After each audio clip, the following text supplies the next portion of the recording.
करने के लिए एएसआई हो, एनएमए हो, उनको भी उतना स्ट्रेंथन करने की आवश्यकता है। धन्यवाद। धन्यवाद doctor Patra ji. Next speaker Shri V Vijay Sai Reddy. Thank you, Vice Chairman, sir. Mike, sir. Sir, I rise to support this bill, and I do not agree with my colleague, Sri Jairam Rameshji, because monument is the property of the country and property of the citizens of this country. And it is our responsibility to protect the monuments. Whether there has to be a budgetary allocation or funds are to be remitted through CSR is only a matter of subject matter of discussion. But funds have to be spent, they are to be protected. Therefore, I rise to support this bill. Sir, the 3-4 points I would like to bring to your kind notice is that one day, if not, we are all sitting here. This parliament building we are inherited and we are operating from this building today will become a monument down the line after a few years. Next year or next to next year. So, monument of democracy. Yes, this is also a monument. And temples are also monuments. Churches are also monuments. Mosques are also monuments. All prayer halls, there are so many monuments. They are to be protected irrespective of the caste, religion, everything. So, the bill is to be supported and deserves to be supported. Sir, see, I draw your attention to the CSR funds, relevant provisions in the Companies Act. Sir, the Companies Act, in fact, it is reproduced here. The company shall give, see how to spend the CSR funds. First of all, it's an average net profit of the company, 2% of the average net profit of the company. It is fine. So, where to spend? The company shall give preference to the local area and areas around it where it operates for spending the amount earmarked for corporate social responsibility activities. I would draw your kind attention to this particular provision. Sir, if there is a company whose head office or registered office is located in Hyderabad, Delhi or Bombay, and has got about 4 or 5 different factories located in 4 different states. And this particular Companies Act, provision in the Companies Act, gives an option to the company to spend not only the local area, it is not mandatory, it is an option given to the company. Wherever the company wants to spend, preferably local area, and it can spend.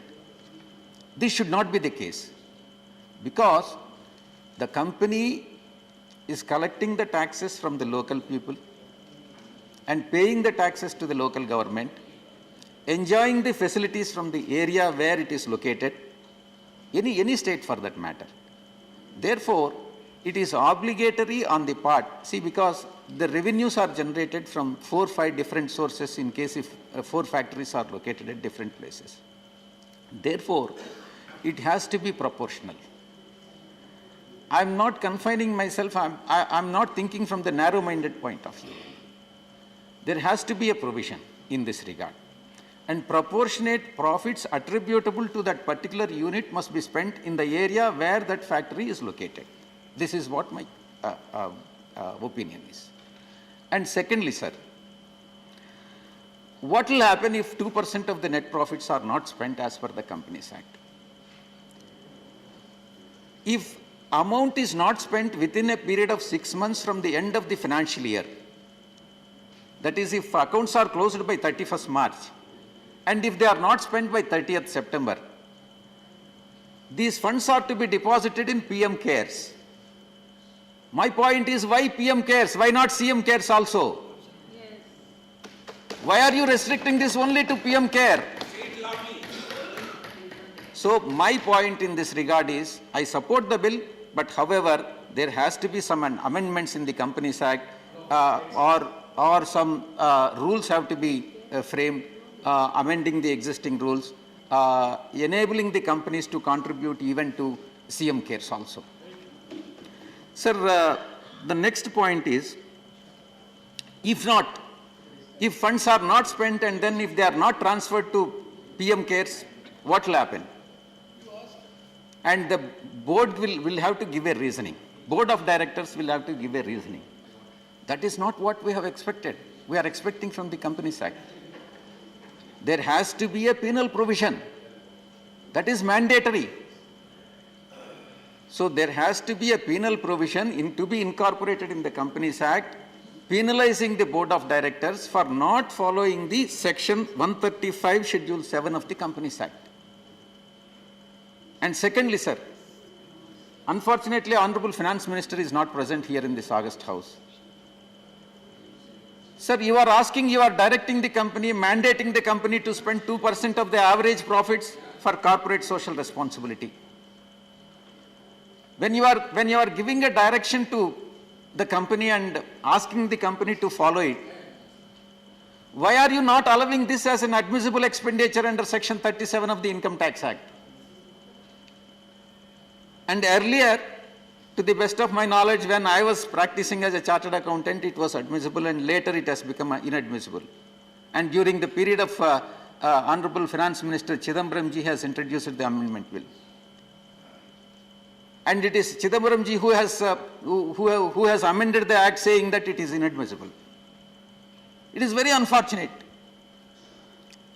When the company is spending the amount, why should it spend the amount from after-tax profit? It has to be admissible as an expenditure, and profit or loss should be arrived at only after admitting this corporate social responsibility as an expenditure, admissible expenditure in the profit and loss account. Sir, there are in Schedule 7, there are areas where the corporate social responsibility funds could be spent. They are specified and they are limited. And my request to the Honorable Minister in this regard is, you should include even employees' welfare and employees' housing also, which is not included here.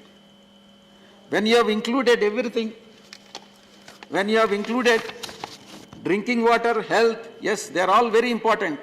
Education, help during natural calamities, skill development, women empowerment, citizen care, environment, including flora fauna, Ganga, sports, rural development, slum area development, what not everything. Why not employees' welfare? This is what my point is, sir. Sir, with this, I support the bill, and I request the Honorable Minister to kindly consider my points and bring suitable amendments in the rules as well as in the Act. Thank you very much, sir. Thank you. Next speaker, Dr. Fawzia Khan. Thank you very much, sir. I wish to agree with Dr. Jairam Ramesh when he says that we must refrain from politicizing both the preservation of culture as well as CSR. And CSR, the expenditure on CSR must not lose its core spirit, because it has to be spent on local areas which are near to the company which is sponsoring that area. Sir, preserving history in all its richness as well as in its correctness is very important. And diversity must be preserved at all costs. And here, when we speak about heritage, we must make sure that we are also speaking about our diversity. And we have a certain fear that if this is not defined properly, what we mean by monuments, then our diversity may not be included in it. Like there are tribal museums, there are libraries, there are various monuments and various historical structures and things which are related to the diversity in our culture, which must be preserved at any cost. Sir, I wish to bring to your notice that this monument where we are sitting right now, just now somebody from my colleagues was saying, which is going to be a museumization of this monument of democracy. You know, somebody just made a comment. At the same time, while the central vista is being constructed, There's a history museum right next. And this history museum has got a lot of evidences about our freedom struggle. I think we have to pay attention to that. We don't know when that building is going to be demolished, what is going to happen to all those relics of our freedom struggle. The House has to know that. We have a right to know what is going to happen, how are we going to shift all these things, because this requires a lot of expenditure. So this should be made clear before the House. And this 25% of the revenue, I think my colleague Mr. Sahasrabudhe said that it is overall 40 crores, if I'm not wrong in what I heard from you.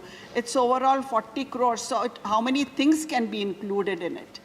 But I must just tell you that my point is that monuments and historical evidences must be defined properly. And one more suggestion I have for CSR, and that is that in sports, where there are individual high achievers, for example, rifle shooting. In rifle shooting, it is a very infrastructure-based sport. So, like the National Rifle Association of India, which is doing good work, and most of our sports people are procuring medals for us at world level in rifle shooting, in Olympics or other world games. And this is all individual sport. So if individuals are sponsored through CSR, it will be a great help. And if in rural areas we can build some centers of the National Rifle Association, I think a lot of rural talent can be tapped. So if we can include this under the CSR, this also would be a great idea. Thank you, sir. Thank you, Dr. Next speaker, Professor Manoj Kumar Jha. शुक्रिया माननीय vice chairman साहब, विनय सहस्त्रबुद्धे जी का ये bill आज sir Abhishek Manu Singhvi जी का नहीं हुआ तो इस पर चर्चा हुई। मैं सर्वप्रथम तो ये कहूँ, बड़े संजीदा व्यक्ति हैं, मैं ईश्वर से प्रार्थना करता हूं कि ऊपर वालों की नज़र पड़े तो इन्हें प्राइवेट मेंबर बिल ना लाना पड़े, प्रॉपर बिल लेकर के आएँ और जल्द लेकर के आएँ।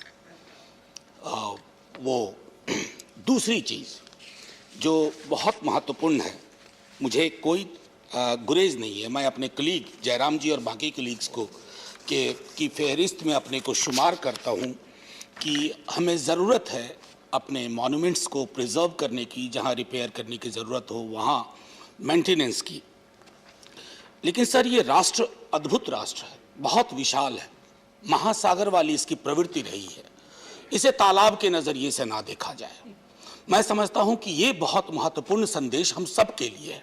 मैं एक इलाके से आता हूं सर, और मैं अपने इलाके में बताऊं कि जो हमारे बुद्धिस्ट ट्रेडिशन के मॉन्यूमेंट्स थे वो डिस्ट्रॉय कर दिए गए, और वो डिस्ट्रक्शन मुगलों के आने से पूर्व हुआ था सर, सल्तनत के आने से पूर्व हुआ था।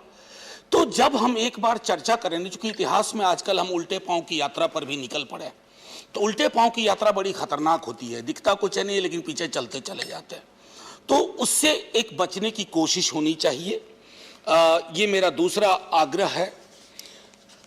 मॉन्यूमेंट्स बहुत, उनको प्रिजर्व करना बहुत ज़रूरी है। मैं उसके कुछ टेक्निकल पहलुओं पे बाद में आऊँगा। जैसा मैंने कहा कि स्पिरिट में मैं आपके साथ खड़ा हूँ, कुछ विसंगतियां हैं जिसकी ओर इंगित करता हूँ। सर, लेटेस्ट रिपोर्ट के हिसाब से हमारे मुल्क में 10 से कम प्रतिशत लोग, 80% संपत्ति उनके पास है। ये महज आंकड़ा नहीं है, हमारे समाज की नंगी क्रूड हकीकत है जिसको हम दरकिनार करते रहे हैं। मैं ये नहीं कहूँगा आपने किया, लगातार ये होता रहा है और ये हमारे सामूहिक चिंतन में कभी नहीं आया। समाजवाद को जरूर हमने प्रियम्बल में रखा, लेकिन हमने कुछ भी उसके दृष्टिकोण से आज तक टेंजिबल नहीं किया है। जब भी कोई इस बिल यहाँ सदन में आता है सर, मेरी पहली कोशिश होती है कि मैं प्रियम्बल के आईने से देखूं कि ये बिल कैसा है, अच्छा है, बुरा है, प्रासंगिक है। और इसलिए मुआफ़ी के साथ कहूं कि अल्फोंस साहब का जब बिल आया प्रियम्बल में अमेंडमेंट का, तो न जाने क्यों लगा कि नहीं, इस पर अभी चर्चा नहीं होनी चाहिए। सर, ये मैंने एक आपको इनइक्वालिटी की बात कही। दूसरा सर, हंगर इंडेक्स का मामला है। शास्त्र बुद्धे जी की खूबी है कि वो निर्गुण बिल में भी कभी कभी तल्ख हो जाते हैं और कभी कभी ऐसी टिप्पणी कर बैठते हैं कि मन करता है कि अभी जाकर के झगड़ लूं, लेकिन नहीं, मैं उस भावना पर नियंत्रण रख करके आपसे कुछ कहना चाहता हूं कि सर, 70 बरस अक्सर इसको जुमले की तरह इस्तेमाल किया गया है। अगर आप में से ना पढ़ा हो भाजपा के साथियों ने, तो एक किताब आई है जुगलबंदी बीते दिनों। वो आडवाणी जी और वाजपेयी जी के रिश्तों पे बड़ी अच्छी किताब है। उस दौर में क्या क्या हुआ, तो अगर उसको पढ़ेंगे तो आपको लगेगा कि आपके भी जो पुरखे थे, हमारे तो छोड़ दीजिए 70 साल वाले, उसमें से उन्होंने भी काफ़ी कुछ किया था। मौजूदा नेतृत्व के समूह गान में शामिल होने की जिद में आप अपने को भी छोड़ देते हैं। ये उचित प्रवृत्ति नहीं है। मैं समझता हूँ इससे बचना चाहिए। सर, मैं क्यों ये बात कह रहा हूँ कि हमें हमारी नीति और नीयत, चाहे यही बिल क्यों ना हो, इस नजरिए से बनाना चाहिए कि जिंदा लोग को ये कैसा प्रभाव डालेगा। आप कहते हैं ना खेलेगा इंडिया, मैं कह रहा हूं कि बचेगा नहीं इंडिया तो देखेगा क्या इंडिया। ये हमारी कोशिश होनी चाहिए। अब मैं जब देख रहा था 135 का, मेरा मानना यह है सर इसमें कि बैलेंस थोड़ा करना होगा। आपकी जो असमानता का महासागर है, अगर आप उसको डेंट करना चाहते हैं तो आप स्पेसिफिक मैंडेट इस बात का भी दीजिए कि जिस इलाके में भी वो हो, इनकम जनरेशन प्रोग्राम पे अत्यधिक फोकस हो। सर, अक्सर CSR में मैंने देखा है ना कि एक इमारत बनवाई जाती है, वो इमारत कुछ दिन के बाद खाली खंडहर में तब्दील हो जाती है। हाल के दिनों में ये भी सुना, कई बार CSR के जो टॉप PSU के हैं उनसे बात करता हूं तो वो कहते हैं कि थोड़ा एक बदल गया है कि जहां जहां चुनाव होते हैं आजकल हमें वहां जाने को कहा जाता है। तो ये जो इलेक्शन के साथ CSR का रिश्ता हो गया है, सहस्त्र बुद्धे जी के बिल के माध्यम से वो रिश्ता टूट जाए या कमजोर हो जाए तो मैं समझता हूं बहुत महत्वपूर्ण होगा। मैं इसमें एक मॉन्यूमेंट्स को लेकर के जो अथॉरिटी वाली बात जयराम जी ने कही, मैं उससे अपने को जोड़ता हूं और कहता हूं कि इस तरह की जो भी बॉडीज आप बनाएं उसमें आप ऐसी इंटीग्रिटी वाले लोगों को रखें जिनके ज्ञान पे, जिनके विस्तार पे किसी को कोई शक ना हो। आपके पास बहुत सारे ऐसे पद हैं जो किसी को दिए जा सकते हैं, मसलन ITDC वगैरह, लेकिन इसमें नहीं, मॉन्यूमेंट्स वगैरह टाइप में नहीं, मेरा मानना है। सर, एक चीज जो मैं कह करके अपनी बात खत्म करूंगा, एक एडॉप्ट हेरिटेज, अपनी धरोहर वाला भी कार्यक्रम है, अपनी पहचान, क्या हम उसके साथ इसको जोड़ करके और पुख्ता कर सकते हैं।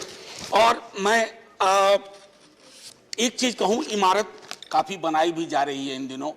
हमारी नई संसद की इमारत बन रही है, संभवतः हम लोग अगले वर्ष बैठेंगे।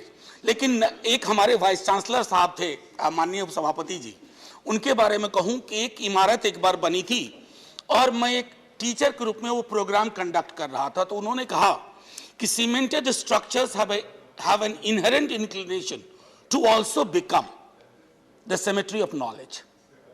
मेरा इस संसद की नई इमारत बनने में डर इसी बात का है कि कहीं संसदीय लोकतंत्र संग्रहालय की विषय वस्तु न बन जाए।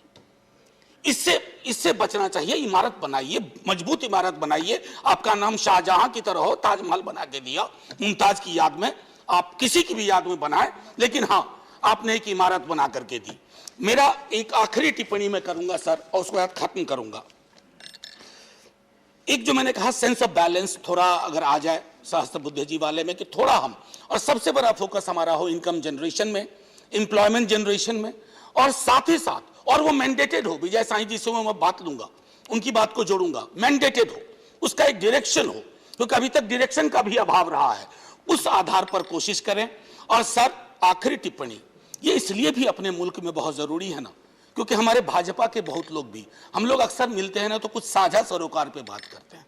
सर, कल ही मेरे एक सवाल के जवाब में आया था कि सीवर में उतरने वाले की जाति नहीं बदली इस देश में, अन्ना शंकराचार्य के पीठ पर बैठने वालों की जाति बदली। जिस दिन हम इन दोनों जातियों में बदलाव कर देंगे, उस दिन सबसे बड़ा मॉन्यूमेंट है इंडियन कैरेक्टर, इंडियन पीपल, हम उसको प्रिजर्व करेंगे।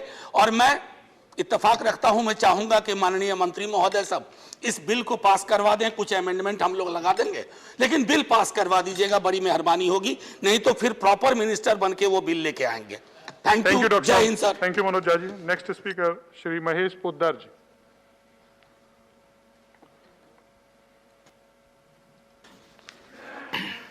धन्यवाद उपसभापति महोदय। अभी अभी ताज़ा मैंने मनोज जी को, प्रोफेसर मनोज जी को सुना है। कहते हैं कि क्लासरूम में यदि प्रोफेसर को सुनो और उसमें से 10-20% बात भी याद रह जाए जहन में, तो काफ़ी अच्छा प्रभाव दूर तक चलता है। मैं इसलिए उनकी बातों को फिर से याद करना चाहता हूं, चूँकि 10-20% तो कम से कम उनकी बात मेरे दिमाग में रह जाए। मनोज झा जी और हम दोनों एक साझा विरासत है हमारी बिहार की। मैं अपेक्षा कर रहा था कि मनोज भाई यहाँ पे बिहार की उस विरासत के बारे में बात करेंगे जिसकी अब तक उपेक्षा हुई है, और जहाँ जो बहुत सारी पटना के आसपास में जो गौरवशाली मगध का इतिहास है उसके बारे देखना तो छोड़िए, बहुत कम लोग जानते भी हैं। और ये अपेक्षा क्यों हुई, इसके पीछे भी एक इतिहास है कि बिहार एक समृद्ध राज्य था जहाँ बहुत सारे बड़े बड़े उद्योग घराने थे। पता नहीं उस समय CSR की व्यवस्था थी या नहीं थी, लेकिन इतना ज़रूर था कि ये कंपनियां खर्च करती थी। अब वो खर्च व्यक्ति विशेष को ऑब्लाइज करने के लिए करती थी या समाज के लिए करती थी, ये एक अलग विषय है। लेकिन शायद CSR कानून यदि होता और उनको बाध्यता होती कि वो वहाँ खर्च करें, तो शायद ये मगध के साम्राज्य की जो धरोहर है उसकी वो स्थिति नहीं होती जो अभी आज है। उन्होंने कहा कि हम उल्टे पांव चल रहे हैं। मनोज भाई, हम उल्टे पांव नहीं चल रहे हैं, हम पीछे मुड़ के चल रहे हैं, और पीछे मुड़ करके वहाँ पहुँचना चाहते हैं जहाँ अपने एक रास्ता हमें गलत रास्ते में ले गए थे। हम उस रास्ते तक, उस मोड़ तक जाना चाहते हैं, और वहाँ से फिर हम सीधे चलेंगे और तेज़ी से चलेंगे। भरोसा रखिए, ये धरोहर जो है ये मुमताज़ की याद में नहीं रहेगी। नया भवन हमारा जो होगा वो भविष्य की आस में रहेगा, नए भारत का भवन होगा, और बहुत बड़ी बड़ी चीज़ें होने वाली है। उस उम्मीद के साथ हम वो नई कल्पना कर रहे हैं। अभी हम जिसे संपत्ति मानते हैं कि 20% और 80% की बात, तो जब बात होती है कि ये फलाने घराने का इतने लाख करोड़ की संपत्ति है, सही है, लेकिन हम ये ना भूलें कि उतने लाख करोड़ की संपत्ति पे उनका अधिकार नहीं है, उसका वो प्रबंधन कर रहे हैं, वो उनकी संपत्ति नहीं है। वो हम ना भूलें कि उनके लाखों शेयर होल्डर हैं जो कि देश के बहुत सारे क्षेत्र में फैले हुए हैं, देश में विदेश में, और बहुत सारे विश्व के कोने कोने से लोगों ने पूंजी लगाई है। वो सारी पूंजी को जोड़ करके बोला जाता है कि फलाने ग्रुप का इतना लाख करोड़ का एसेट है, और वो उनकी उद्यमिता को हम इस नज़र से ना देखें कि वो धन संग्रह कर रहे हैं।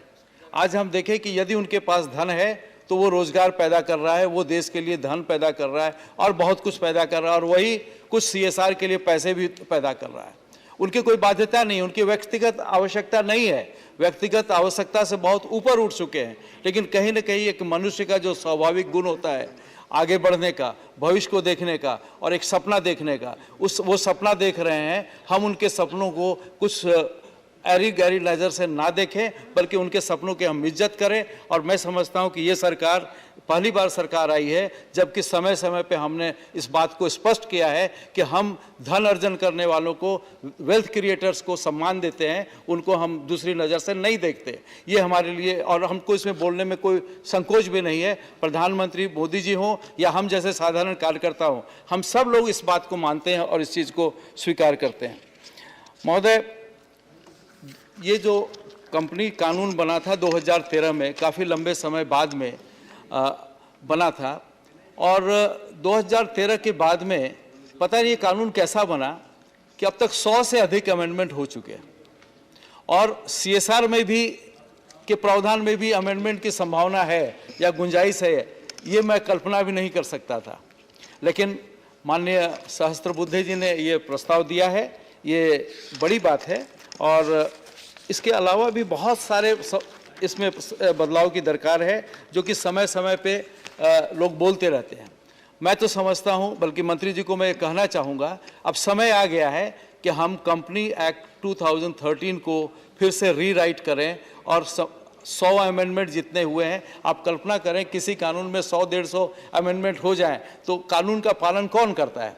एक व्यवसायी करता है, कंपनी करती है। एक छोटी भी कंपनी होती है, बड़ी कंपनी होती है। बड़ी कंपनियों के पास में तो बहुत सारे जानकार लोग होते हैं, छोटी कंपनियों के पास में जानकार नहीं होते हैं, तो आए दिन वो उनका उल्लंघन होता है, आए दिन उनको सजा होती है। और मुझे खुशी है कि इस सरकार ने बहुत सारे जो प्रावधान थे, जिनमें सजा का प्रावधान था, उनको हटा करके उनको पेनल्टी का प्रावधान किया है। ये खुशी है इस बात की। लेकिन अब मैं समझता हूँ कि समय आ गया है इस पूरे कानून को हम एक नई नज़र से देखें और आवश्यकता के हिसाब से आने वाली जो 5 ट्रिलियन इकोनॉमी की नज़र से और ग्रोथ के हिसाब से उसको हम देख करके एक नया कानून लेके आए। महोदय, धर्मार्थ की भावना दिल के अंदर से निकलती है और कुछ समाज में, या यूँ मैं कहूँ कि कुछ लोगों में और कुछ धर्म में भी एक आवश्यकता और बताया जाता है कि तुम यदि 100 रुपया कमाते हो तो उसका एक हिस्सा समाज के लिए तुम निकाल दो, उसको कुछ खर्च करो। ये सारे मेरे ख्याल से करीब करीब सारे धर्मों में भी इस बात का उल्लेख है। हाँ, एक बात जरूर है कि धर्म की बात लोग कितने मानते नहीं मानते उनके खुद के विवेक पे है। लेकिन हम ये देखें कि आज अंग्रेज़ों के ज़माने से समझिए कि, और उसके पहले से भी देखिए, यदि भारत में जितने मंदिर के निर्माण हुए, क्योंकि मंदिर सिर्फ मूर्ति पूजा का स्थल नहीं था, वो मूर्ति पूजा से बहुत ज़्यादा अधिक बड़ा स्थल था, जहाँ सांस्कृतिक, आर्थिक, हर तरह की गतिविधियाँ होती थी। और यदि इस देश को और इस देश की संस्कृति को बचाया गया है तो इन मंदिरों के द्वारा। मंदिर किसी सरकार ने नहीं बनाया था, मंदिर लोगों ने बनाया था। धर्मशालाएँ, कुआँ, ऐसे ऐसे बहुत सारी चीज़ें थी जो कि मानव जीवन के लिए बहुत आवश्यक था। बड़े बड़े अकाल हुए, फिर भी लोग जिंदा रहे और उनको कुछ न कुछ व्यवस्थाएं की गई। तो ये किसी कानून के द्वारा नहीं की गई या कानूनी व्यवस्था के कारण या किसी कंपनियों के कारण नहीं की गई। छोटे छोटे लोगों ने, छोटे छोटे व्यापारियों ने इसमें ये किया।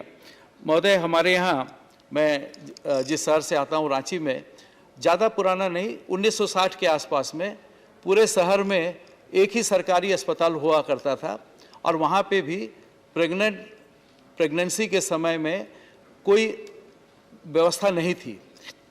एक मिशन का चर्च का एक हॉस्पिटल था करीब 20 किलोमीटर दूर, या दूसरा था 8 किलोमीटर दूर। लोगों के आमतौर पे लोगों के पास गाड़ियाँ भी नहीं थी। लोग रिक्शे में बैठ के, साइकिल रिक्शा में बैठ के या बस में बैठ करके, औरतों को मजबूरी थी जाना वहाँ पे प्रसव कराने के लिए। कुछ व्यापारियों ने इस पीड़ा को देख करके निर्णय लिया और छोटे छोटे चंदे जमा करके कुछ लाख 2 लाख रुपया जमा किया और उसके बाद में वो एक किसी बड़े धनाढ़ के यहाँ गए। वो बड़े खुश हुए और उन्होंने अपना बंगला उनको दे दिया कि यहाँ पे तुम ये प्रसूति केंद्र चालू कर दो।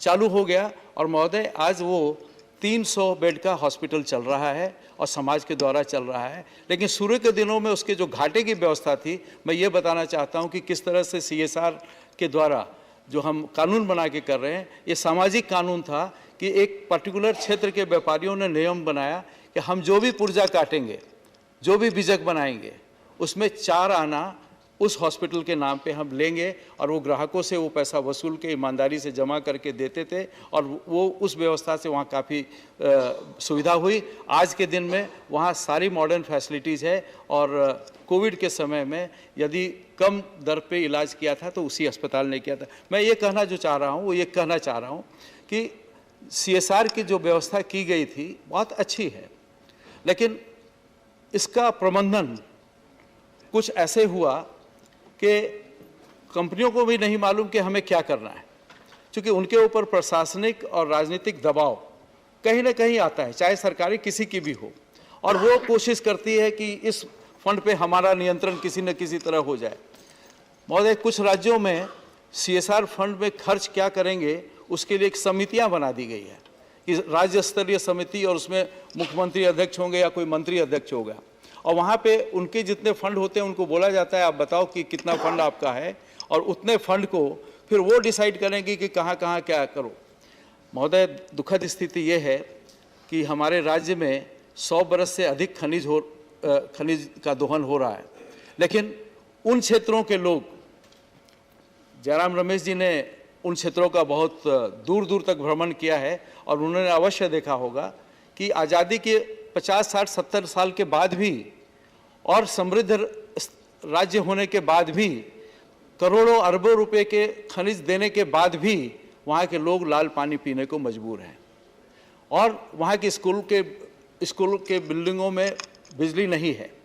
तो अब ऐसी स्थिति में आप ये मान के चलिए कि क्या हम उन उद्योगों को नहीं बोल सकते थे कि तुम्हारे ज़िले में जितने स्कूल के भवन हैं उनमें बिजली की व्यवस्था करा दो, तुम्हारे जितने गांव हैं उनमें पेयजल की व्यवस्था करा दो। क्या हम ज़रूरी है कि उनके द्वारा फंड को सरकार ले और अपने डिपार्टमेंट के माध्यम से खर्च कराए?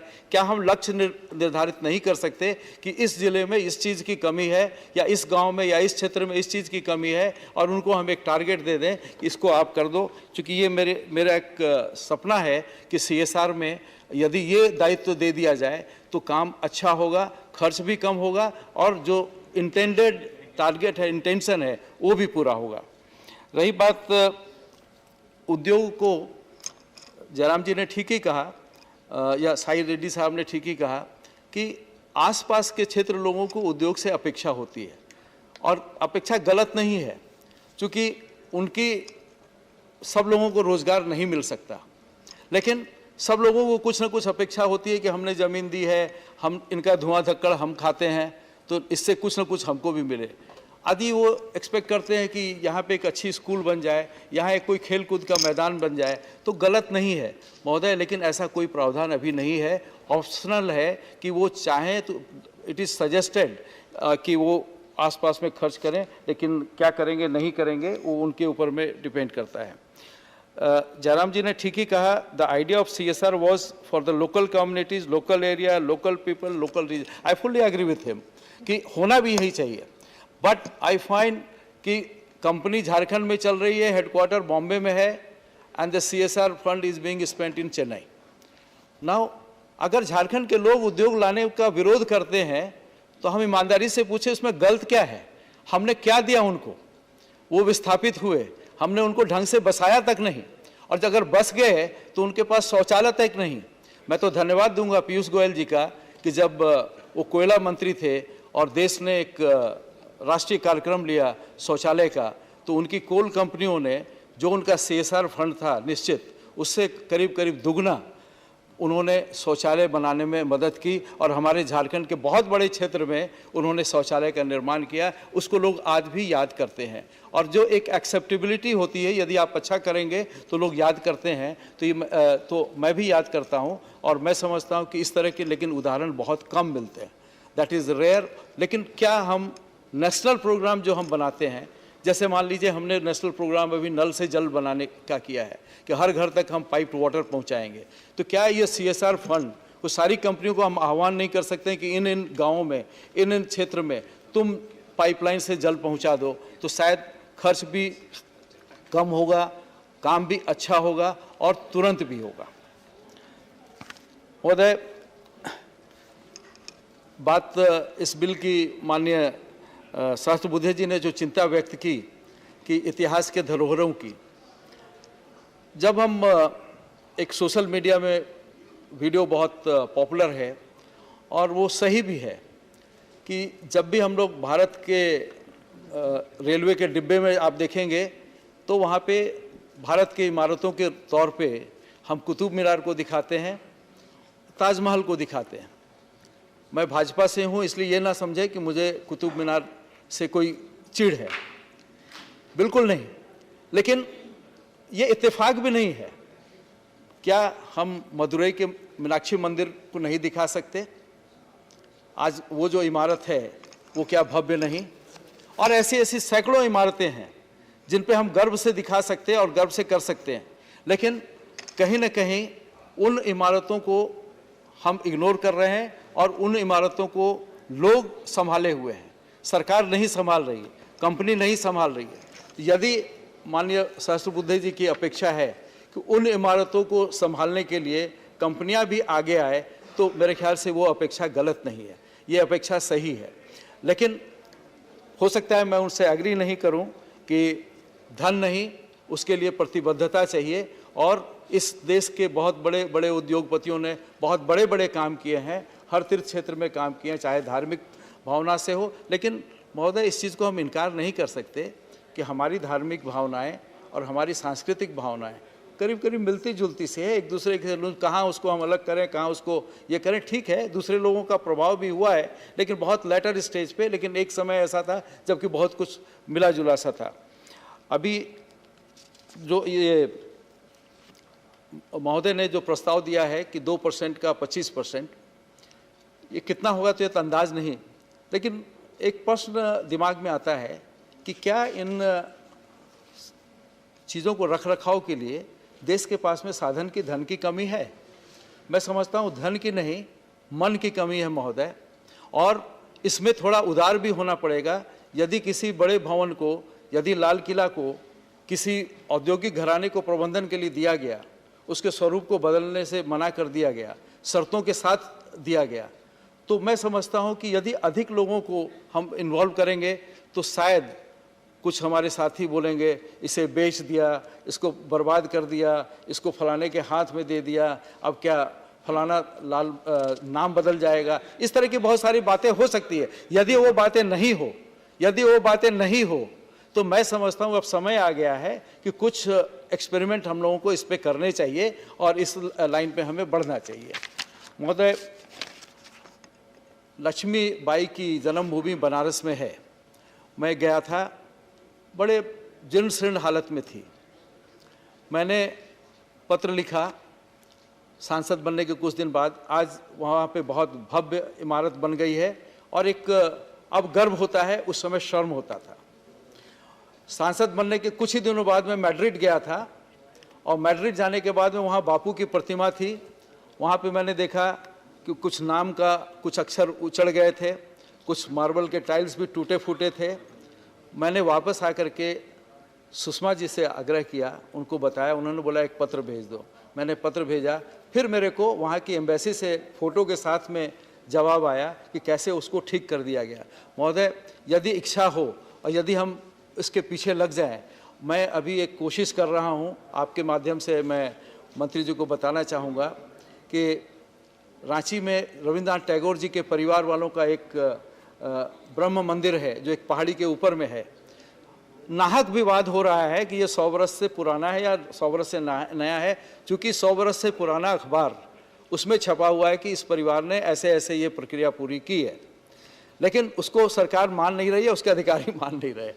मेरा आग्रह है कि चलिए आज इस बिल के माध्यम से मैं सरकार को कहना चाहूँगा, उसको देखें। क्योंकि रविंद्रनाथ टैगोर का रांची के साथ में लगाव बहुत ज़्यादा था, उनका परिवार वहाँ पे घर था और वो लोग महीनों महीनों वहाँ रहते थे। और एकमात्र ब्रह्म मंदिर है, किसी निराकार मंदिर है, ये अपने आप में एक अनूठी भावना है, इसको देखें। और एक दूसरी बात महोदय, कि जिसके लिए सरकार कर सकती है और चाहे तो किसी कॉरपोरेट को बोल के करवा सकती है बिना कानून के।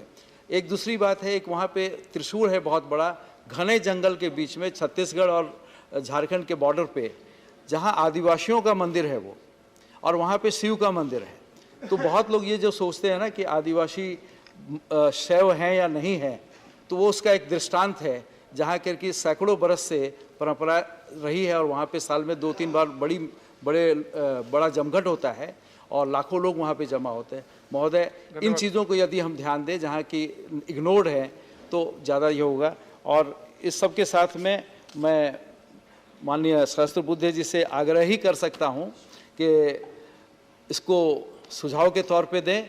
और मैं समझता हूँ कि कानून से नहीं बल्कि भावनाओं से प्रेरित करके, और वो सक्षम है इसमें, क्योंकि जिस वर्ग को भी वो संबोधित कर लेंगे वो वर्ग इनके कहने पे, आह्वान पे कुछ भी कर सकते हैं। Thank you. Next speaker doctor अमी Yagnik. Thank you, sir. So the honorable member has come out with this bill where he seeks some amendment in the Companies Act for Section 135 on the corporate social responsibility.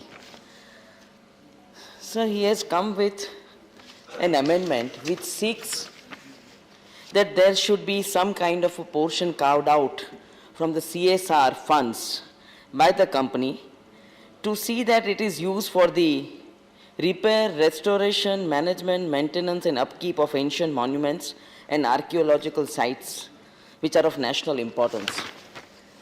So two important facts come out of this. One is that this should have been a representation to the government and to the Honorable Prime Minister when this already wonderful monument where we are sitting in the temple of democracy is going to be completely sidelined and a new monument is coming up for us to shift there. So this should have been taken up at that particular point of time as a separate representation and not as something that is connected to social responsibility in the Companies Act. So corporate social responsibility came in 2013 in the Companies Act, and where the companies were asked, mandated by law, that 2% of their profit of the preceding 3 years should be used for social work as a part of their social responsibility in this society. The three highlighting factors were social, human development and environment development, where the CSR is spent. When there is a separate authority for monuments and maintenance of this heritage culture, with a special budget carved out to see that the provisions of this act are managed, there is a body, there is an authority, there is a complete system to manage and maintain these monuments in the country. Why should there be an amendment in the Companies Act for CSR activities? Sir, India's reports, the last reports on social indicators are seen. We need so much to be done on the social factors and in the social arena that the corporate responsibility was brought in 2013 with that particular intention in mind, that this being some kind of a philanthropic activity, the companies may bring in their efforts in their planning so that these profits, a percentage of these profits is used for society in an ethical and beneficial way. Sir, over the years, the CSR has been used to build schools, to see that environmental standards are improved, where the company has its projects in the local areas, where there is scope for improvement, and it is a complementary part where the government is bringing schemes and bringing policies, and where this corporate social responsibility of that company adds to that efforts of the government, where the education is required, where environment is required to be preserved, and where we need empowerment on the human development. Sir, these are the indicators of social corporate responsibility. Bringing these monuments or giving an example that when you visit some monument sites and you find some scribblings on those monument walls, you feel that they require maintenance. So this is not to be brought by way of an amendment to correct those kind of indulgences which our tourists indulge in. There are methods and ways to see that there are duties of the citizens that have to be followed. We want our fundamental rights. We also want the states to follow the directive principles of state policy which are enshrined in the Constitution of India, but we somewhere forget the fundamental duties, the civic duties which we are supposed to have. We are also a part of society. We also should know that we are not supposed to damage monuments. So that is a different aspect. But because of that, you want to ask the corporate social responsibility to be modified or to be amended and to bring 25% of that 2% of amount to be spent on these maintenance and management of monuments. I think it is absolutely a complete disjunct between the principles why this particular social responsibility was inserted in the Act. So second thing, how does the honorable member come to a 25% number? Some rationale has to be given for everything that you bring when you bring by way of a private member's bill. And to bring such an amendment in the Companies Act, by just coming out with a percentage that is carved out for philanthropic activity and voluntary, earlier people used to do, but to bring it by way of a law, I think is completely irrational in a sense. This should have been done by way of giving some suggestions to the Honorable Prime Minister also, to also the government, that yes, we need a lot more social work to be done. And if social work is not being complemented by enough funds, I think there should be ways and means to see that we are doing something better for the society. Sir, when we talk about environment and when we have put that special CSR by way of social upliftment, human development and environment good for the country, sir, we find that mining areas, there are underground water tables that are disturbed. We find areas where there is no drinking water. We find areas where women are not empowered. There are no schools in certain areas, and if there are schools, there are no infrastructure. So these are the aspects of social responsibility. These are the areas where companies can contribute, and that is why over the last 10 years or more than 9 years, we have come up with this social corporate responsibility, which has done wonders by contributing in several areas. But to talk about bringing monuments and maintaining buildings or managing these buildings, I think is absolutely not fair. And the Honorable Member, I would request the Honorable Member to kindly see that what actually is the rationale, the intent, the object behind bringing CSR in the Companies Act. It is a separate detailed act, and to bring this particular aspect has taken a while, deliberations, and it has been passed by way of an amendment. So this CSR, let it be there for the intention for which it was created. Sir, last but not the least, sir, the local authorities also do have a say when you talk about managing or maintaining or repairing monuments which are in that particular local areas. So there are several factors, there are several agencies. It can be done in a proper way, but not by bringing a private member's bill here and bringing an amendment in an act, in a Companies Act, which has been amended by bringing in a particular very novel idea of bringing a CSR in our law. And when you are mandated by law, the companies are implementing. When we heard the amount of crores that have been given by the companies by way of CSR, we are also seeing the results. But the negative part which was told by a couple of our members, that they are not spent for the right time or for the right projects, or not spent at the right time, they're spent in distant areas, they cannot be a part of such a private member's bill. So I would request the Honorable Member to withdraw this bill and come out with a very, very detailed representation to the government that yes, we need maintenance of our heritage buildings, we need to repair our buildings, and we need to preserve them for posterity, but not in this way. There should be separate budgetary allocations, and that is the way I think we save our monuments of national importance. Thank you very much, sir. Thank you, Doctor. Next speaker, Sri Rakesh Sinha ji.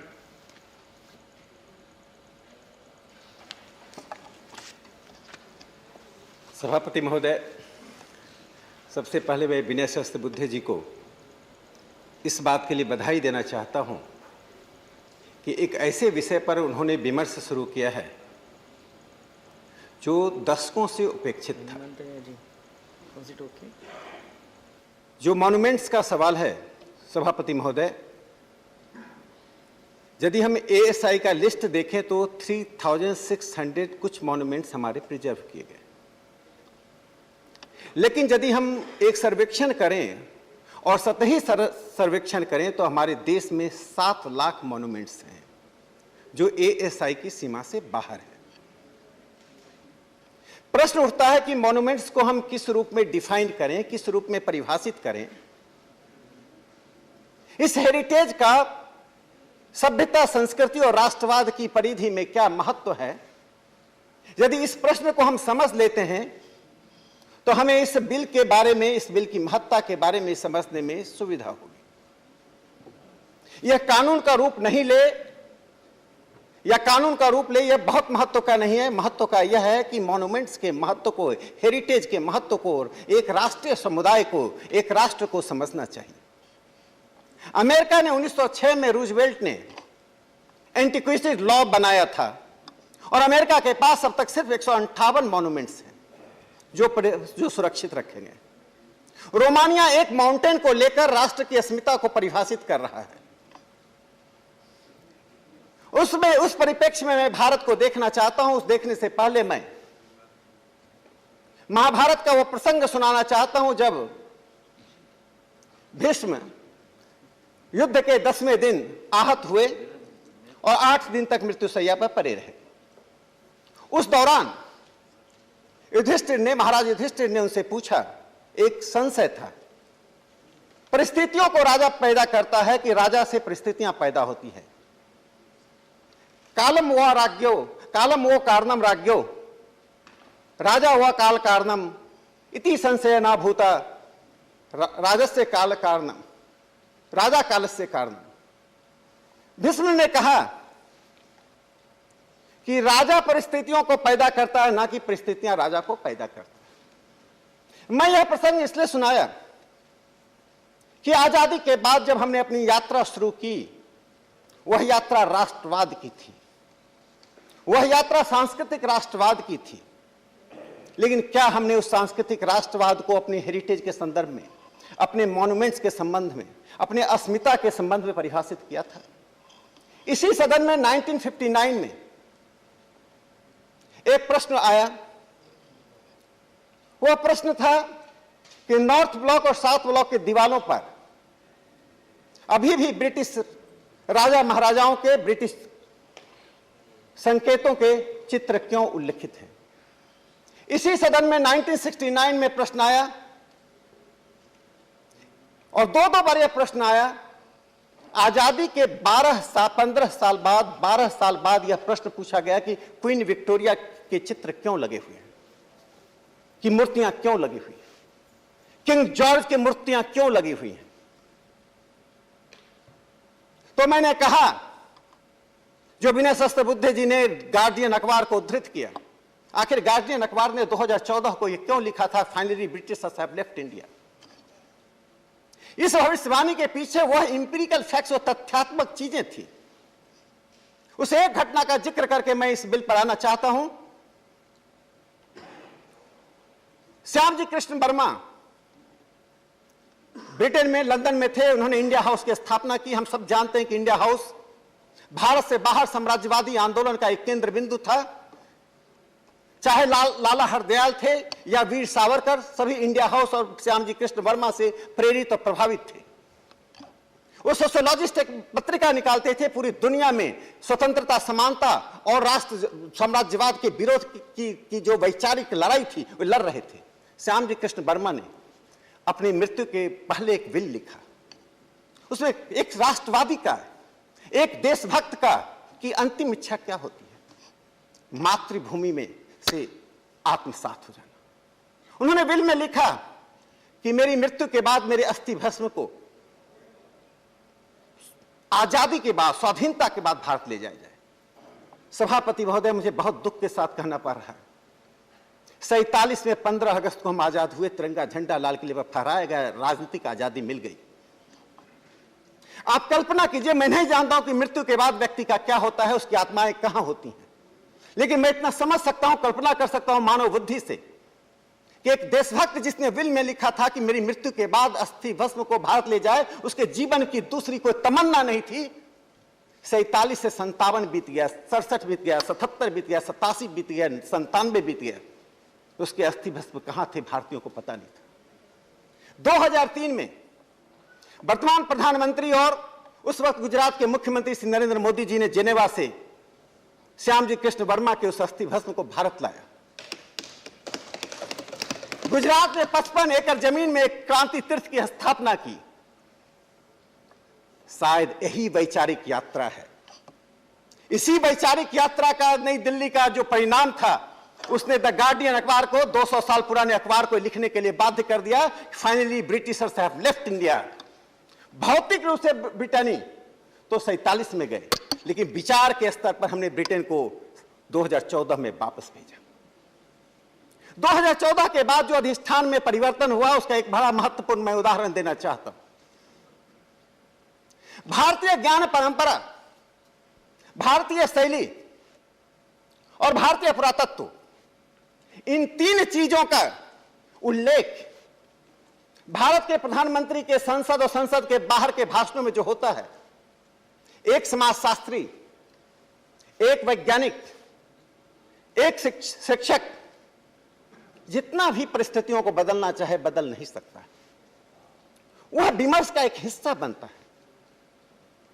लेकिन जो भीष्म ने कहा कि शीर्ष पर बैठा हुआ व्यक्ति यदि धारणा में परिवर्तन करता है, दृष्टि में परिवर्तन करता है, दौर में परिवर्तन करता है, तो समाज में एक बुनियादी परिवर्तन आता है, सोच और विमर्श में परिवर्तन आता है। इसीलिए 2014 के बाद जो विमर्श में परिवर्तन हुआ, एक महत्वपूर्ण अधिष्ठान का परिवर्तन है और विचारों के स्वराज की ओर हिंदुस्तान आगे बढ़ रहा है।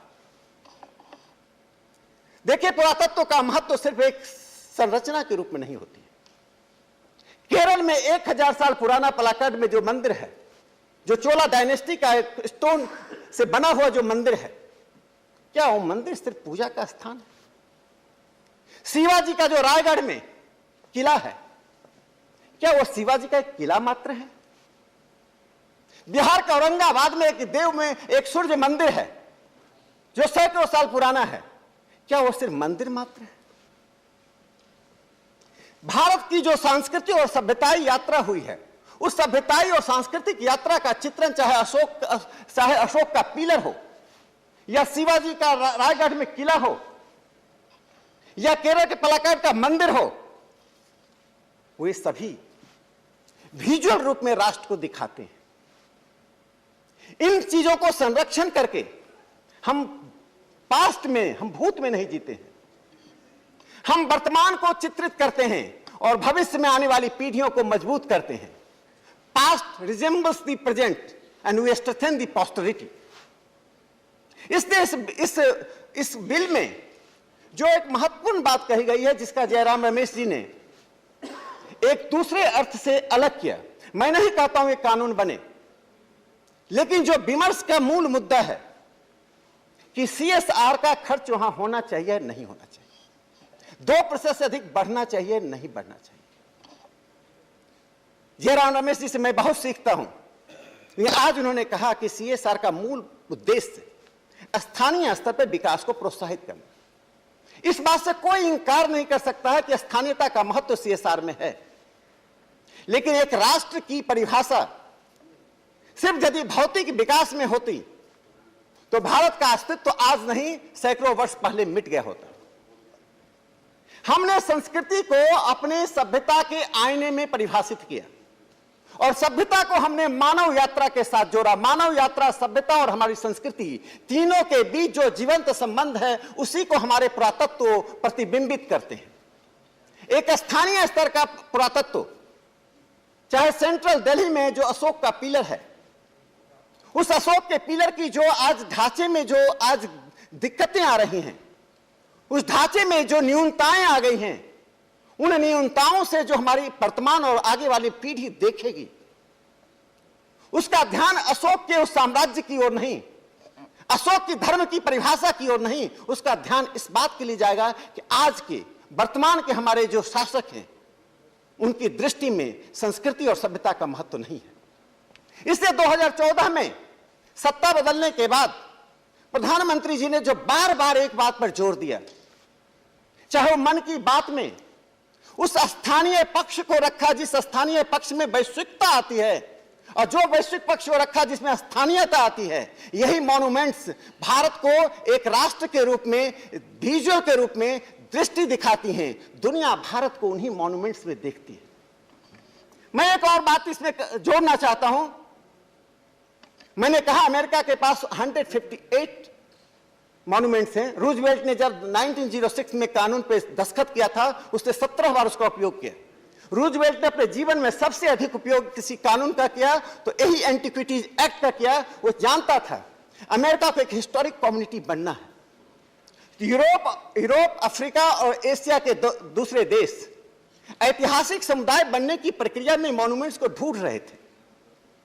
हम ऐतिहासिक समुदाय इसलिए हैं कि चाहे 47 हो या 1857 हो या उसके पहले 1757 हो, भारत की परिभाषा 1700, 1600 या 1000 साल की नहीं है। भारत की परिभाषा 10,000 साल की यात्रा की है। यदि नालंदा के विश्वविद्यालय के मॉन्यूमेंट्स को सिर्फ हमने यह देखा कि एक भवन को जला दिया गया, तो वह नहीं है। नालंदा विश्वविद्यालय में बख्तियार खिलजी ने भले ही आग लगाया, लेकिन वो एक दार्शनिक पक्ष को, पीढ़ियों को, दुनिया को दिखाती है कि एक सत्यम विप्रा बहुधा वदंती। यह सिद्धांत जो है, यह जो दर्शन है कि कंटेस्टेशन इज द कोर, जो प्रधानमंत्री जी ने पिछले भाषण में उपनिषद केदारनाथ से एक उपनिषद का वो 2 शब्द प्रयोग किया, नेति नेति, यह भी नहीं वह भी नहीं, this is not, that is not. ये contestation is the core of the Indian civilisational values. यदि हम कंटेस्टेशन को निकाल दें, नेति नेति को निकाल दें, तो पंथ निरपेक्षता की संपूर्ण परिभाषा ही समाप्त हो जाती है। जिन लोगों ने नेति नेति से बाहर रह के भारत की पंथ निरपेक्षता को परिभाषित किया, जो लोग नेति नेति में रहकर पंथ निरपेक्षता को परिभाषित करते हैं, मॉन्यूमेंट्स उसी को चित्रित करता है। वो एक मात्र स्ट्रक्चर नहीं, मात्र संरचना नहीं, उसके पीछे एक दर्शन है, एक इतिहास है। मॉन्यूमेंट्स के बारे में 2 और महत्वपूर्ण पक्ष हैं। जब किसी हेरिटेज को हम देखते हैं, मैं नैमिषारण्य का नाम लेता हूं, सभापति महोदय परिचित होंगे, आपके राज्य से जुड़ा हुआ है। दुनिया के इतिहास में आपने कहीं सुना है क्या कि 12 साल तक विमर्श लगातार चला हो? नैमिषारण्य में हिंदुस्तान के सारे संत और विद्वान इकट्ठा हुए। 2 दिन नहीं, 4 दिन नहीं, आज हमारा सेमिनार 4 दिन का, 6 दिन का या महीने भर का होता है। 12 वर्ष तक हमारे विद्वान एक दिन में 100 सेमिनार एक साथ समानांतर होता था। उस नैमिषारण्य को संरक्षित करना और नैमिषारण्य के उस दृष्टि को पीढ़ियों को दिखाना कि यह देश तर्क पर आधारित देश है। क्या सिर्फ हम आर्थिक ढांचे में इसको देखेंगे कि 2% हो या 25% हो? या माननीय भूपेंद्र जी ने जो कहा हस्तिनापुर, यह हस्तिनापुर की जो एक चित्र है, वह चित्र सिर्फ भारत को जीता है। जो भारत से बाहर के लोग आते हैं, जब हस्तिनापुर में उन्हें बताया जाता कि युद्ध कैसे हुआ, युद्ध में क्या परिणाम निकला, भगवत गीता का उपदेश कैसे दिया गया, तो वह सभ्यता की वो निरंतरता है। इसलिए मैं कहता हूं भारत एक सभ्यताई राष्ट्र है, बाकी राष्ट्र राजनीतिक राष्ट्र है। पहले एक सभ्यता होती थी और अनेक राष्ट्र होते थे, लेकिन जब से यूरोप ने मॉडर्न नेशन स्टेट का कंसेप्ट दिया और राष्ट्र को संस्कृति से बाहर भूगोल में सिमटना शुरू कर दिया, तो हम एक बड़ी सभ्यता को, 10,000 बड़ी सभ्यता को और भारत की वर्तमान ज्योग्राफिकल एरिया से बाहर की सभ्यता को एक छोटे से भूभाग में समेट कर रखने की जिम्मेदारी लेकर चल रहे हैं। यह सिर्फ संवैधानिक जिम्मेदारी नहीं है, मैं जयराम रमेश जी को बताना चाहता हूं, यह हमारी एक नैतिक और सांस्कृतिक जिम्मेदारी है कि उस सभ्यता को लेकर चल रहे हैं। बहुत से हमारे हिस्से आज अफगानिस्तान में हैं, संस्कृति के बहुत से विरासत की चीजें आज पाकिस्तान और बांग्लादेश में हैं। आखिर पाणिनि का जन्म कहां हुआ? सिर्फ भूगोल बदलने से हम पाणिनि को भारत भूल नहीं सकता है। पृथ्वीराज चौहान पृथ्वीराज चौहान का आज स्थान कहां है? भले ही वो अफगानिस्तान में, लेकिन आज पृथ्वीराज चौहान को हिंदुस्तान नहीं भूल सकता है। तो सांस्कृतिक राष्ट्रवाद की परिधि में जब संविधान सभा में बहस चल रही थी, तब कन्हैयालाल मानिकलाल मुंशी ने जो तब कहा, और जब सोमनाथ मंदिर का जीर्णोद्धार हो रहा था, जो एक महत्वपूर्ण डिबेट है, और हमारे मित्र इस बात से सहमति व्यक्त करेंगे कि जब डॉक्टर राजेंद्र प्रसाद जी ने, पंडित नेहरू और डॉक्टर राजेंद्र प्रसाद जी का, दोनों का मैं सम्मान करता हूं कि दोनों की अपनी दृष्टियां होती थी, दोनों ही अपनी दृष्टि के अनुसार अपनी बातें कहते थे। जवाहरलाल नेहरू जी की दृष्टि में एक यूरोप आधारित एक राष्ट्रवाद की एक परिकल्पना थी, और डॉक्टर राजेंद्र प्रसाद कन्हैयालाल मानिकलाल मुंशी के मस्तिष्क में एक भारत केंद्रित राष्ट्रवाद की परिभाषा थी। जब उन्होंने सोमनाथ के मंदिर को, एक सिर्फ मंदिर को गौरी गजनी ने तोड़ा, एक मुस्लिम आक्रमणकारी ने एक हिंदू मंदिर को तोड़ा, इस रूप में देखने की एक परिभाषा आई। उसी परिभाषा से बाहर निकलकर जब कन्हैयालाल मानिकलाल मुंशी जी ने प्रधानमंत्री जवाहरलाल नेहरू को पत्र लिखा, तो उसमें लिखा, collective conscience of India in favour of reconstructing the Somnath temple. ये कलेक्टिव कॉन्सेंस ऑफ इंडिया क्या है? यह जो सामूहिक सब चेतना है, सामूहिक उपचेतना है, वो सामूहिक उपचेतना 3 बातों से बनती है। मैं अपनी बात समाप्त करता हूं 2 मिनट के अंदर। पहली बात सामूहिक उपचेतना में हम अपने आप को उस विरासत से जोड़ते हैं। तो विरासत लेगेसी से शब्द नहीं है, विरासत अद्वैत का शब्द नहीं है, वो द्वैत का शब्द है। विरासत से हम उस भवन को देखते हैं, जिस भवन से हम वह जोड़ते हैं कि इस भवन से शासन कैसे हुआ, इस भवन में बैठा कौन था, उसका सामाजिक और राजनीतिक दर्शन कौन था। दूसरा दूसरा जो हम अपनी विरासत से के अलावा हम जोड़ते हैं, राष्ट्रीय परिप्रेक्ष्य में हम देखते हैं कि हमारी आयु क्या है। क्या हमारी आयु विदेशियों के द्वारा परिभाषित है या आयु हमारे द्वारा परिभाषित है। तो वह आयु हमें उन हेरिटेज से, उस विरासत से मिलता है। तीसरा, हमारा भविष्य क्या है। जो हेरिटेज है, मॉन्यूमेंट्स हैं, वो हमारे पास्ट को नहीं, पास्ट के उस ग्लोरी को दिखाते हैं। जिस मॉन्यूमेंट से हमारी हार दिखाई पड़ती है, वहां हमारा रेजिस्टेंस दिखाई पड़ता है कि इसके बावजूद मैं किसी मॉन्यूमेंट्स को हटाने के समक्ष नहीं हूं। इसके बावजूद भी भारत बना रहा है, इसके बावजूद भी भारत की सभ्यता और संस्कृति आगे बढ़ती रही। ये जो बावजूद है, with you, without you, irrespective of you, आप साथ हैं। जो मॉन्यूमेंट हमारे साथ रहा, जो मॉन्यूमेंट हमारे साथ नहीं रहा, जो मॉन्यूमेंट रहने के बावजूद भी हम रहे, इन तीनों के बावजूद भारत की सभ्यता और संस्कृति पलती बढ़ती रही। मैं अंत में एक बात से अपनी बात समाप्त करना चाहता हूं। इसकी चर्चा मैंने एक बार अपने भाषण में सदन में किया था। बस सभापति महोदय, मैं 30 सेकंड में अपनी बात समाप्त करता हूं, आप बार बार इधर देख रहे हैं। 1931 में कृष्णचंद्र भट्टाचार्य जी ने, प्रोफेसर केसी भट्टाचार्य ने आशुतोष मेमोरियल लेक्चर कलकत्ता में दिया था।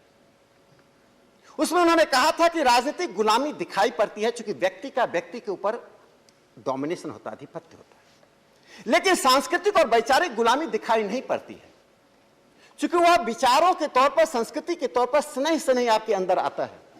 पहले आप उसका प्रतिरोध करते हैं, बाद में वह आपको स्वयं आदर्श लगने लगता है, जिसकी आप नकल करते हैं, इमिटेटर्स बन जाते हैं, वह आपके लिए आदर्श बन जाता है। फिर वैसा ही बनना चाहते हैं, वैसा ही बोलना चाहते हैं, वैसा ही करना चाहते हैं। तो यूरोप केंद्रित जो वैचारिक डोमिनेशन था और है, उसका कारण है कि 47 से लेकर 2014 तक हमने मॉन्यूमेंट्स को बचाया, लेकिन हमने उसके महत्व को नहीं समझा। हमने अपनी गति धीमी रखी। यही कारण है कि 1959 में इस सदन में जब सवाल पूछा गया तो हमारी सरकार जवाब नहीं दे पाई कि क्वीन विक्टोरिया और एडवर्ड किंग जॉर्ज की प्रतिमाएं अभी भी दिल्ली में क्यों बनी हुई हैं, नॉर्थ ब्लॉक साउथ ब्लॉक के दीवारों पर ब्रिटिश चित्र क्यों लगे हुए हैं। मुझे लगता है कि भारत में जो परिवर्तन आ रहा है, वह परिवर्तन सांस्कृतिक राष्ट्रवाद का परिवर्तन है, जो कि देश को समृद्ध कर रहा है। और इसी समृद्धि में यह बिल आता है। मुझे लगता है कि विनय जी इस पर जो विचार कर रहे हैं, इस बिल के द्वारा जो एक विमर्श शुरू हुआ है, इस विमर्श के द्वारा हम जिस रास्ते पर बढ़ना चाहते हैं, वह रास्ता हमारे उस ग्लोरी का रास्ता है जिसको हमने पीछे खोया था। उसे प्राप्त करने के लिए, उसी स्वर्णिम भविष्य को प्राप्त करने के लिए हम कदम बढ़ा रहे हैं। कोई चाहे या ना चाहे, भारत का कदम बढ़ चुका है, इसको कोई रोक नहीं सकता। बहुत धन्यवाद Rakesh Sinha ji. Next speaker Shri Harshvardhan Singh Dungarpur. Thank you deputy chairman sir. सबसे पहले मैं विनय सहस्त्रबुद्धे जी को बहुत धन्यवाद देता हूं कि उन्होंने ये कंपनीज अमेंडमेंट बिल 2019 को इंट्रोड्यूस करा। वैसे मैं हाउस में आया ही था और विनय जी बोल रहे थे और मेरे को लगा कि मैं खुद, जो वो बोल रहे थे, मैं खुद इस बिल से प्रभावित हूँ और इन्वॉल्व हूँ। तो इसलिए मैंने सोचा कि मुझे इस बिल पर ज़रूर बोलना चाहिए। Sir, this bill says that at least 25% of the 2%, तो एक मेंबर ने अभी बोला था कि 25% नहीं है, 2% का 25% है। तो कुछ मेंबर्स इसको बराबर समझ नहीं रहे हैं। Of the average net profit of the company made during the 3 immediately preceding financial years be spent on repair, restoration, management, maintenance and upkeep of ancient monuments. So average net profit भी एक इसको और clearly define करना पड़ेगा.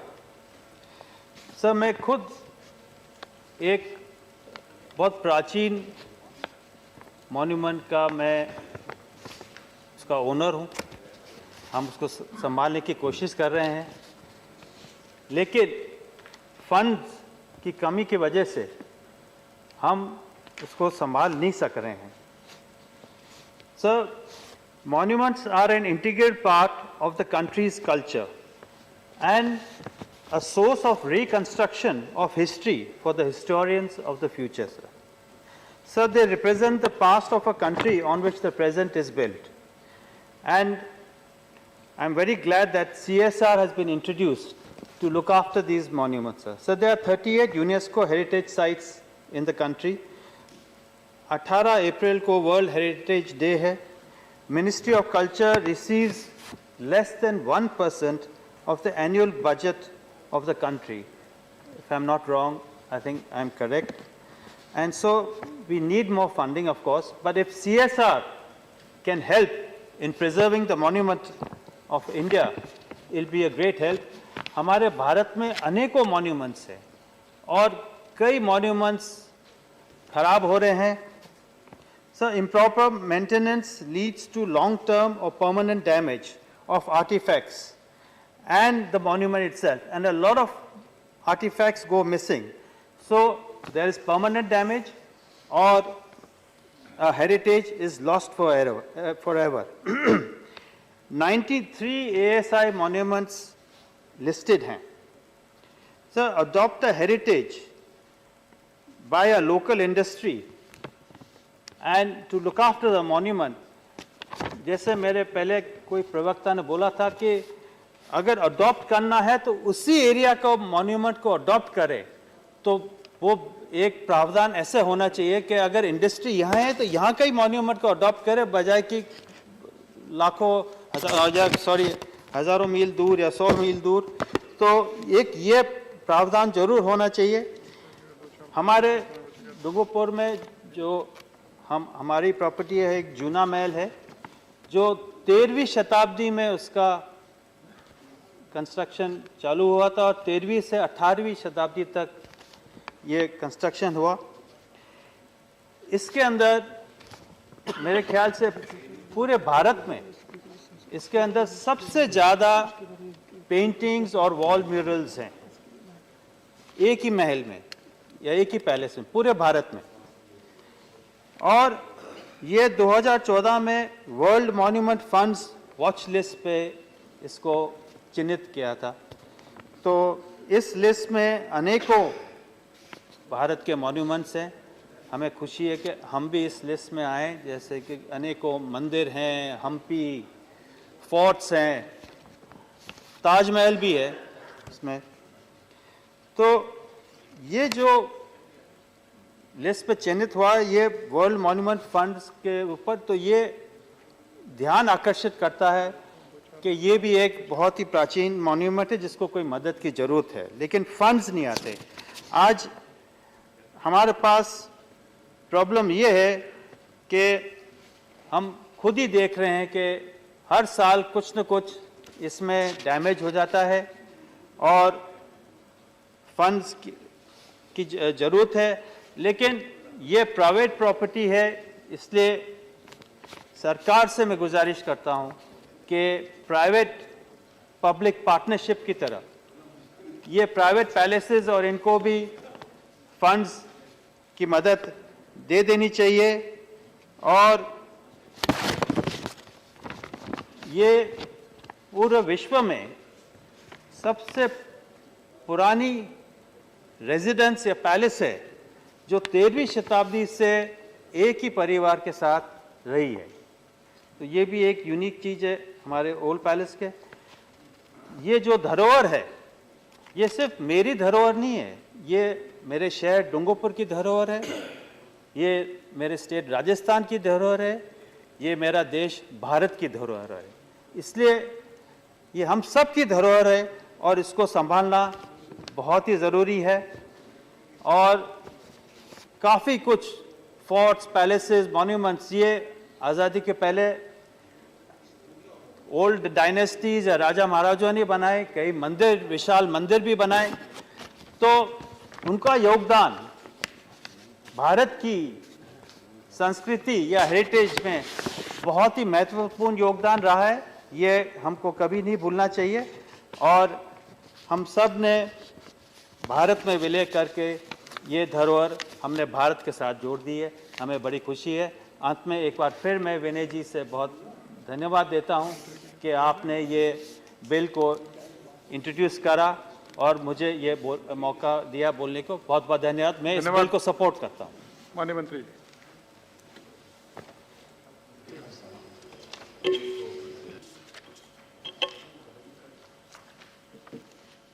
सभापति जी, सबसे पहले तो मैं धन्यवाद करना चाहता हूं माननीय सदस्य विनय सहस्रबुद्धे जी का कि इस किस्म के बिल ला करके इन्होंने मॉन्यूमेंट्स और आर्कियोलॉजिकल साइट्स के ऊपर प्रकाश डाला है। जिस भाव से ये लाए हैं वो मैं समझ सकता हूँ, उस भाव से मैं सहानुभूति भी रखता हूँ, लेकिन उसका मैं समर्थन नहीं कर सकता। और क्यों नहीं कर सकता उसका ब्यौरा मैं अभी आगे जब बोलूँगा तो दूंगा। लेकिन इससे पहले कुछ मिसकंसेप्शंस हैं CSR के विषय के अंदर, वो मैं क्लियर कर लेना चाहता हूँ। सबसे पहले तो जो मॉन्यूमेंट्स का जिक्र कई सदस्यों ने किया, और मैं धन्यवाद करता हूँ सभी सदस्यों का, उधर से भी और इधर से भी, जिन्होंने अपना भाव इसके ऊपर रखा है और मैंने इसको नोट किया है। सबसे पहले तो ये मिसकंसेप्शन है मॉन्यूमेंट्स के बारे में। मैं हाउस को ये बता देना चाहता हूँ कि declaration of the list of monuments is beyond the mandate of the Companies Act 2013. I would also like to say कि जो नेशनल मॉन्यूमेंट्स अथॉरिटी है वो कॉर्पोरेट अफेयर्स के मंत्रालय के नीचे नहीं आती है और ना ही वो कंपनीज एक्ट के तहत उसको गवर्न किया जा सकता है। दूसरी मिसकंसेप्शन ये है जो हमारे माननीय सदस्य रमेश जी ने कहा कि जब ये बनाया गया था एक्ट, जब उनकी सरकार थी, तो ये शायद सोचते हैं कि केवल एक क्षेत्र के लिए ही जहाँ पर वो कंपनी अपना बेस ऑफ ऑपरेशंस रखती है, उस एरिया के डेवलपमेंट के लिए ही ये पैसा खर्च किया जाए, जो 2% पैसा होता है वो वहीं पर खर्च किया जाए। लेकिन भारत सरकार की तरफ से आज इस तरह की कोई सोच नहीं है। एरिया स्पेसिफिक पैसा किसी को मिले, किसी डिस्ट्रिक्ट को मिले, उसके लिए अलग प्रावधान है। वो है mines and minerals development act, which provides for the creation of a district mineral fund, which specifies spending of funds in that local area itself where the mining takes place. Now, having cleared these two misconceptions, I would like to move on further. That the pan-India thinking of the government of India is that if a company makes profit at a particular place, it is not necessary that that place itself should benefit from the CSR funding of that company. We must take into account places like Jammu and Kashmir, Ladakh, the Northeast. The company can make profit here, perhaps, but it should be allowed to spend money wherever it thinks necessary. And this is a mandate that given to the board of the company कि जिस तरह से आप चाहते हैं आपके इस 2% पैसे को आप खर्च कर सकते हैं। जो हमारे शेड्यूल 7 है कंपनीज का, उसके अंदर ये निर्धारित किया गया है कि ये पैसा कहाँ कहाँ खर्च किया जा सकता है, और उसका मैं एक बार ब्यौरा देना चाहता हूँ ताकि कुछ मिसकंसेप्शंस और भी हैं जो स्पोर्ट्स वगैरह के बारे में थी, उसके बारे में भी क्लियर हो जाएंगी। शेड्यूल 7 के अंदर लिखा गया है broadly related to health, education, poverty eradication, hunger, women empowerment, welfare of the armed forces veterans, environment, sports, rural development, slum development, welfare of weaker sections, disaster management, research and development in the field of science, technology, engineering and medicine, etc. Also part of this schedule, art and culture is also a part of this schedule. So, under the CSR activities that have been undertaken since 2014, उसका मैं ब्यौरा देना चाहता हूं जनाब कि शुरुआत के अंदर जब ये 14-15 का फाइनेंशियल ईयर आया था, उस टाइम से 117 करोड़ आर्ट एंड कल्चर के तहत, जिसके अंदर मॉन्यूमेंट भी आ सकते हैं, आर्किटेक्चरल साइट्स भी आ सकती हैं, 117 करोड़ रुपया खर्च हुआ था 14-15 के अंदर। वो बढ़ते बढ़ते 17-18 के अंदर 395 करोड़ हो गया, और जो मौजूदा फाइनेंशियल ईयर तक 2093 करोड़ बन गया है, और पिछले साल के अंदर 19-20 के अंदर 930 करोड़ था।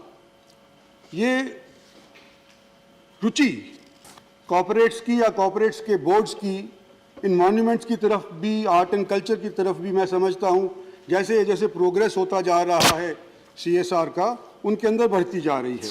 तो मैं एक तो ये कहना चाहता हूँ कि जहाँ स्पोर्ट्स की बात है, नेशनल राइफल एसोसिएशन का जिक्र आया, न केवल नेशनल राइफल एसोसिएशन या शूटिंग, कोई भी एक्टिविटी स्पोर्ट्स की हो जो भारत का नाम विदेश के अंदर प्रसिद्ध कर सकती है, चाहे वो पैरा ओलंपिक्स की हो या एबल बॉडीड स्पोर्ट्स की हो या व्हील चेयर स्पोर्ट्स की हो, चाहे स्टेट्स के माध्यम से बाहर किसी को भेजा जाए ट्रेनिंग के वास्ते, वो सारी की सारी मैडम कवर्ड है, ऑलरेडी कवर्ड है।